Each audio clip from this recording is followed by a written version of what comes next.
विभिन्न चालकताओं पर तनुता का प्रभाव। हमने पिछले लेक्चर में पढ़ा था चालकताएं, विशिष्ट चालकता किसे कहते हैं, मोलर चालकता किसे कहते हैं, तुल्यांकी चालकता किसे कहते हैं, और आज इन चालकताओं पर पड़ने वाले प्रभाव का हम अध्ययन करेंगे। इन चालकताओं पर तनुता का प्रभाव। तनुता मीन्स किसी विलयन को डाइल्यूट करना। इसका पहला प्रभाव है विलयन की चालकता तनुता के साथ बढ़ती है। किसी भी विलयन की चालकता, अगर उस विलयन को हम तनु करेंगे, डाइल्यूट करेंगे, तो उसकी चालकता में वृद्धि होगी। क्योंकि विलयन को अगर हम तनु करेंगे तो उसके आयतन में वृद्धि होगी और उसमें आयनों की संख्या में वृद्धि होगी, जिसके कारण उस विलयन की चालकता तनुता के साथ बढ़ती है। सेकंड है विलयन की विशिष्ट चालकता तनुता के साथ घटती है। विलयन की चालकता तो तनुता के साथ बढ़ती है, लेकिन विशिष्ट चालकता तनुता के साथ घटती है। विलयन को तनु करने पर कुल आयनों की संख्या तो बढ़ती है, किंतु प्रति घन सेंटीमीटर में आयनों की संख्या घटती है,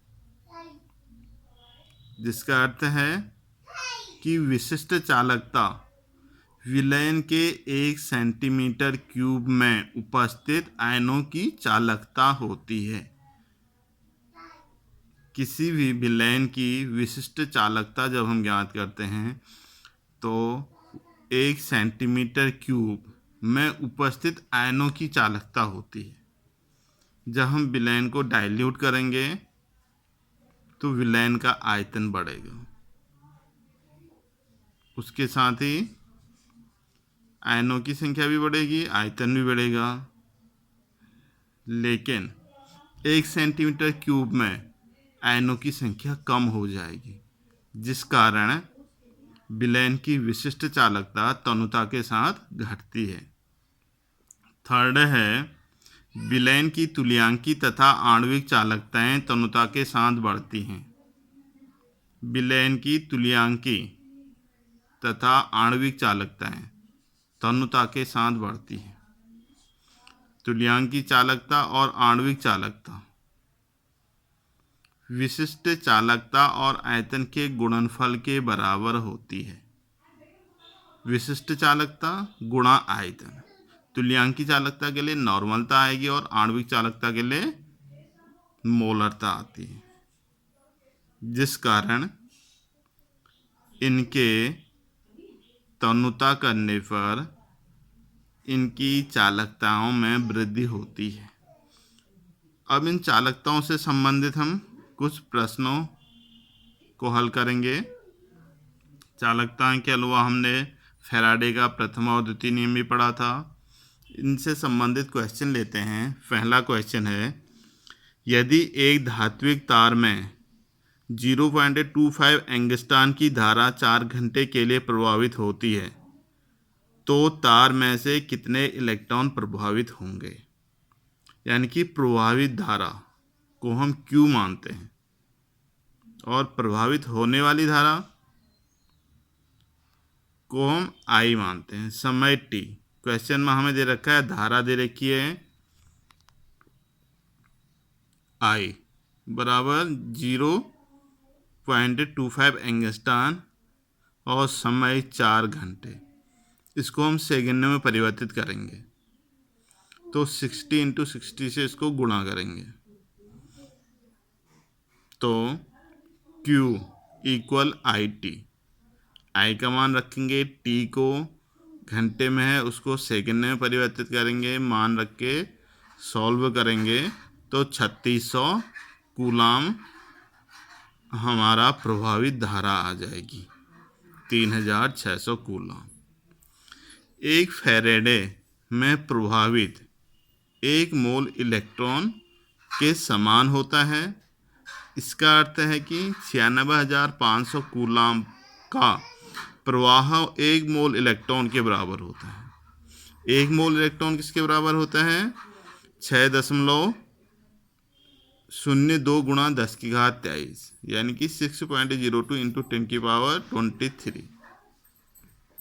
तो अगर हम इसको सॉल्व करेंगे तो 3600 कूलाम के तुल्य इलेक्ट्रॉनों का प्रवाह बराबर 1 मोल में इलेक्ट्रॉन 6.02 इंटू 10⁻23 इंटू 3600 बट्टे 96,500।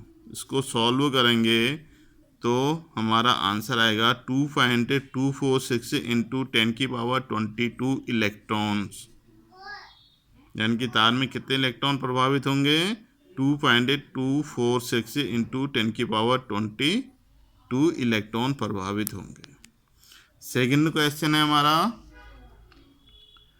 एक चालकत्व शेल जिसमें 7.5 इंटू 10⁻³ m मोल KCl का विलयन 25 डिग्री सेंटीग्रेड पर था का मापित प्रतिरोध 1005 ओम है। गणना कीजिए। विशिष्ट चालकता और मोलक चालकता की गणना करनी है, जिसका हमें शेल स्थिरांक दे रखा है 1.25 पर सेंटीमीटर। शेल स्थिरांक को x या g स्टार से डिनोटेड करते हैं, जिसका मान होता है L/A। L होता है दो इलेक्ट्रोडों के बीच की दूरी, A होता है उस विलयन का अनुप्रस्थ काट का क्षेत्रफल, यानी x इक्वल L/A या g स्टार इक्वल L/A। हमें R दे रखा है 1005 ओम। शेल स्थिरांक x या g स्टार दे रखा है 1.25 पर सेंटीमीटर। तो विशिष्ट चालकता का सूत्र होता है कप्पा इक्वल 1/ρ। रो का मान रखेंगे हम, तो kappa equal 1/r into L/A हो जाएगा। L/A x है शेल स्थिरांक, यानी कि kappa equal 1/r into X. R का मान दे रखा है, एक्स का मान दे रखा है, इसका मान रखेंगे, सॉल्व करेंगे तो आंसर आएगा 0.00124 पर ओम पर सेंटीमीटर। नेक्स्ट हमारा क्वेश्चन, नेक्स्ट इसमें निकालना है मोलर चालकता।